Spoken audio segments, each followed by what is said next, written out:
BestBookBits.com presents The Closer's Survival Guide by Grant Cardone, the most powerful arsenal of closers ever. This book, over 120 closers, includes 31 money closers, 17 time-related closers, 3 pressure closers, 3 agreement closers, 8 decision closers, and another 64 of the most creative closers you will ever find in one book. Financial closing is the final step in the pursuit of any goal.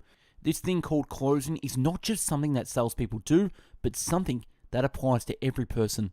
Nothing truly happens until you are able to engender the support, energy, and resources of others.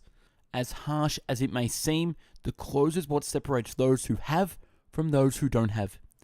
This critically and vital ability is what differentiates the dreamer from the exceptional individual that makes the dreams come true.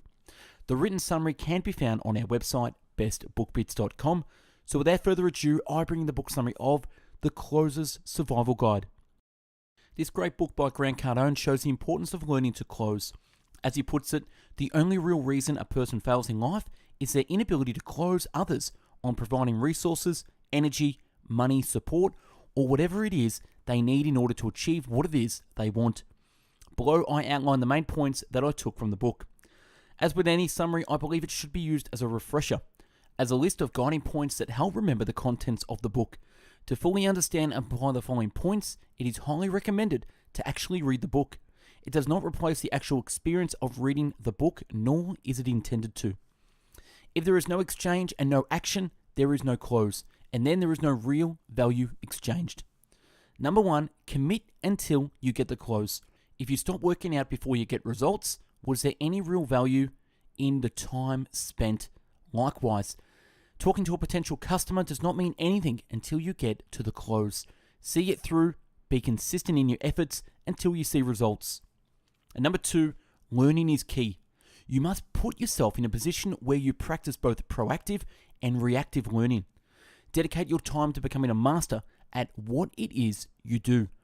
Proactive learning is spending 30 minutes a day going over the most common objections and write and rehearsing potential answers. Reactive learning is putting yourself in uncomfortable situations and learning on the go. Make sure to look at feedback and iterate.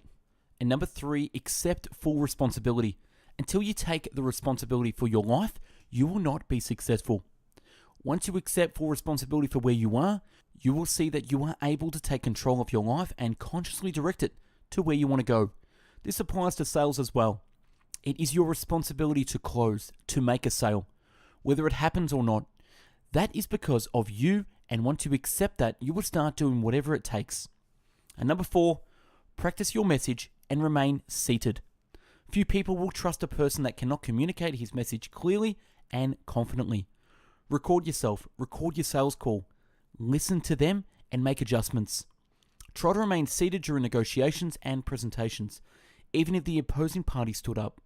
Going from a seated position to a standing communicates that something has changed and gives room for your prospect to end negotiations. Number 5, if you sell in person, always have a pen on you. Whenever you carry an agreement that needs to be signed, double check that you have a pen to sign it. Occasionally, prospects may take the lack of a pen as a sign that they shouldn't take the deal. Number 6, stay with the buyer and ask one more time. If you're running back and forth between customers or leave to check on something, this creates doubt and uncertainty in their mind. Direct the sales process from the beginning to the end, and do not leave your prospective customer alone with his thoughts. Even if they say no, find another way to circle back and reposition negotiations. It does not make you rude, it just shows that you are confident that this is the right product for your client. And number 7, be sold on your product. Be absolutely sold at your customer. Know its ins and outs. If you know that your product solves problems like the ones your customers currently face, it will give you a lot of confidence for persisting during the sales process. There is always a way to come to an agreement. Sometimes it's as easy as asking, how can I make this happen for you? And number 8, treat every prospect as a buyer and stay positive. Every prospect of yours deserves to be treated like a buyer. That will actually raise your chances of making a sale. No matter how they respond, keep a can-do attitude during the sales process and keep it light. Whenever you're slightly negative, there is only one outcome, and it's not good. Number 9, always smile. This is an underrated one. It does not only communicate positive emotions and comfort to your prospect, it also changes the state of your mind. Agree with a smile, negotiate with a smile, disagree, overcome objections, and most of all, close with a smile. Most successful people smile all the time. That's what's made them successful. $1 million tip, smile. And that's a wrap on the Closer's Survival Guide. Subscribe to our channel and take a look at the hundreds of book summaries uploaded previously. To find hundreds of written summaries, check out our website, bestbookbits.com.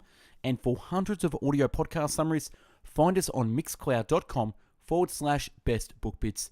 If you like reading and want to get involved in sharing knowledge and spreading great book summaries, connect with myself by emailing us at info@bestbookbits.com.